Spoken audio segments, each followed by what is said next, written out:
तो एपिसोड की स्टार्टिंग में दिखाया जाता है कि हमारे मेन कैरेक्टर का मास्टर इमॉर्टैलिटी को प्राप्त कर लेता है और वह वहां से जाते हुए हमारे मेन कैरेक्टर से बोलता है कि इस जगह पर हार्ड ट्रेनिंग करो, तुम जल्द ही क्यूआई रिफाइनिंग रैलम से ब्रेक थ्रू कर जाओगे।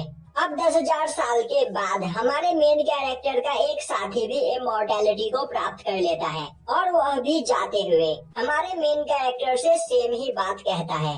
अब इसके 10,000 साल के बाद हमारे मेन कैरेक्टर की एक डिसाइपल भी इमॉर्टैलिटी को प्राप्त कर लेती है और वह भी जाते हुए हमारे मेन कैरेक्टर से बोलती है कि मास्टर इस जगह पर मेहनत करते रहे, वह जल्द ही क्यूआई रिफाइनिंग रैलम से ब्रेक थ्रू कर जाएंगे। अब कई हजार साल बीत जाते हैं और हमारे मेन कैरेक्टर के सेक्ट के छोटे छोटे बच्चे भी इमॉर्टैलिटी को प्राप्त कर लेते हैं, पर हमारा मेन कैरेक्टर अभी भी क्यूआई रिफाइनिंग रैलम पर ही होता है, जो देखकर उसे काफी गुस्सा आ रहा होता है। और यह देखकर उस सेक्ट में काम करने वाले एक सर्वेंट को बहुत बुरा लग रहा होता है, पर एक दिन वह सर्वेंट भी इमॉर्टैलिटी को प्राप्त कर लेता है। अब 50,000 साल से ज्यादा का टाइम बीत चुका होता है, पर मेन कैरेक्टर अभी भी क्यूआई रिफाइनिंग रैलम पर ही होता है और देखते ही देखते 90,000 साल बीत जाते हैं और सेक्ट के कुत्ते बिल्ली भी इमॉर्टैलिटी को प्राप्त कर लेते हैं, पर हमारा मेन कैरेक्टर अभी भी क्यूआई रिफाइनिंग रैलम पर ही होता है, जो देखकर उसे काफी गुस्सा आ रहा होता है। अब वह गुस्से में एक केव के अंदर चला जाता है और उस केव के डोर को सील करता हुआ बोलता है कि जब तक मैं क्यूआई रिफाइनिंग रैलम से ब्रेक थ्रू ना कर लूं, तब तक मैं इस केव से बाहर नहीं निकलूंगा। अब धीरे धीरे कई साल बीत जाते हैं और इस बीच हमारे मेन कैरेक्टर का सेक्ट काफी ज्यादा कमजोर हो जाता है, जिस वजह से उनके आस पड़ोस के सेक्ट उन्हें दबाने की कोशिश करते हैं। अब एक दिन एक सेक्ट का यंग मास्टर टियानलान सेक्ट में आता हुआ वहाँ की एक लड़की को धमकी देते हुए बोलता है कि तुम्हारा सेक्ट अब कुछ ही दिनों में डिस्ट्रॉय होने वाला है, तो यहाँ पर तुम्हारे पास बस एक रास्ता बचा है, तुम मुझसे शादी कर लो, वरना मैं आज ही तुम्हारे सेक्ट को डिस्ट्रॉय कर दूंगा।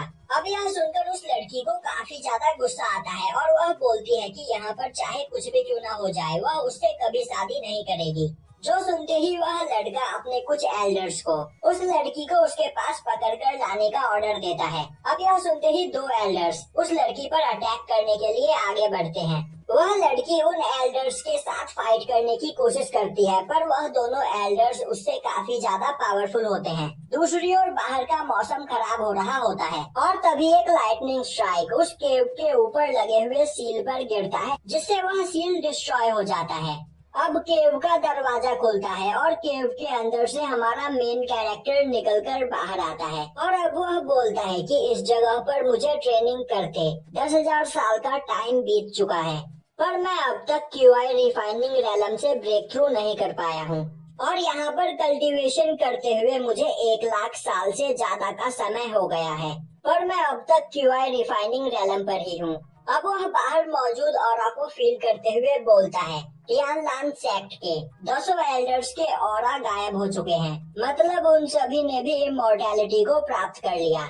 दूसरी ओर वह लड़की एल्डर्स के साथ फाइट कर रही होती है, पर एल्डर्स काफी ज्यादा पावरफुल होते हैं और वह उस लड़की को वहाँ पर घायल कर देते हैं। अब वह लड़का आगे आता हुआ बोलता है तुम अभी बस फाउंडेशन रैलम के मिडल लेवल पर हो, पर मेरे यह दोनों एल्डर्स फाउंडेशन लेवल के पीक पर है और मैं भी फाउंडेशन रैलम के पीक पर हूँ, तो तुम चाहे कुछ भी क्यों ना कर लो, हमसे नहीं जीत सकती, तो मुझसे शादी करने के लिए तैयार हो जाओ। वहीं खड़ी वह लड़की सोच रही होती है उसे यहाँ पर मरना पसंद है, पर वह इस लड़के से शादी नहीं करेगी। दूसरी ओर हमारे मेन कैरेक्टर को महसूस होता है कि उसका सेक्ट खतरे में है।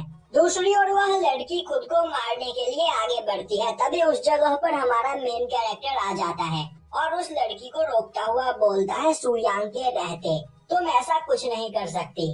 अब वह सभी लोग पहले सुयांग को देखकर डर जाते हैं, पर तभी वह लड़का हंसते हुए बोलता है यह तो अभी बस क्यूआई रिफाइनिंग रैलम पर है, तो आखिर यह खुद को समझता क्या है। और अब वहाँ पर सभी लोग सुयांग का मजाक उड़ाने लगते हैं। तभी सुयांग बोलता है तो क्या तुम सभी लोग यहाँ पर मेरे टियानलैंग सेक्ट को डिस्ट्रॉय करने के लिए आए हो?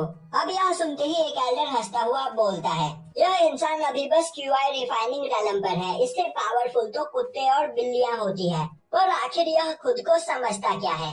तभी दूसरा एल्डर बोलता है मैं इसे अपनी एक उंगली से मार सकता हूँ और अब वह सुयांग पर अटैक करने के लिए आगे बढ़ता है। उसी वक्त सुयांग अपनी एक उंगली का यूज करते हुए उसे मार देता है। यह देखकर सभी लोगों के होश उड़ जाते हैं। तभी सुयांग आगे बढ़ता हुआ एक एल्डर को बस टच करके मार देता है, जो देखकर सभी लोग डर जाते हैं। तभी सुयांग बोलता है, तुम्हें मैं इस जगह पर तड़पा के मारूंगा। और अब वह तीसरे एल्डर को गला दबाकर मार देता है, जिसके बाद वह चौथे एल्डर को देखते हुए बोलता है, तुमने इस जगह पर मुझे कुछ नहीं कहा, इसीलिए मैं तुम्हें पेनलेस डेथ दूंगा। और अब वह चुटकी बजाकर उसे धूल बना देता है। अब यह देखकर वह लड़का काफी ज्यादा डर जाता है और बोलने लगता है कि यह क्यूआई रिफाइनिंग रैलम पर नहीं बल्कि गोल्डन एक्सिलर रैलम पर है, क्योंकि गोल्डन एलिक्सर रैलम का ही कोई पर्सन फाउंडेशन रैलम के पर्सन को इतनी आसानी से मार सकता है। और अब वह अपने साथी के साथ वहाँ से भागने लगता है। तभी सुयांग बोलता है, आखिर यह लोग डर क्यों गए? मैं गोल्डन एक्सिलर रैलम पर नहीं बल्कि क्यूआई रिफाइनिंग रैलम पर ही हूँ। और यहीं पर यह एपिसोड खत्म हो जाता है।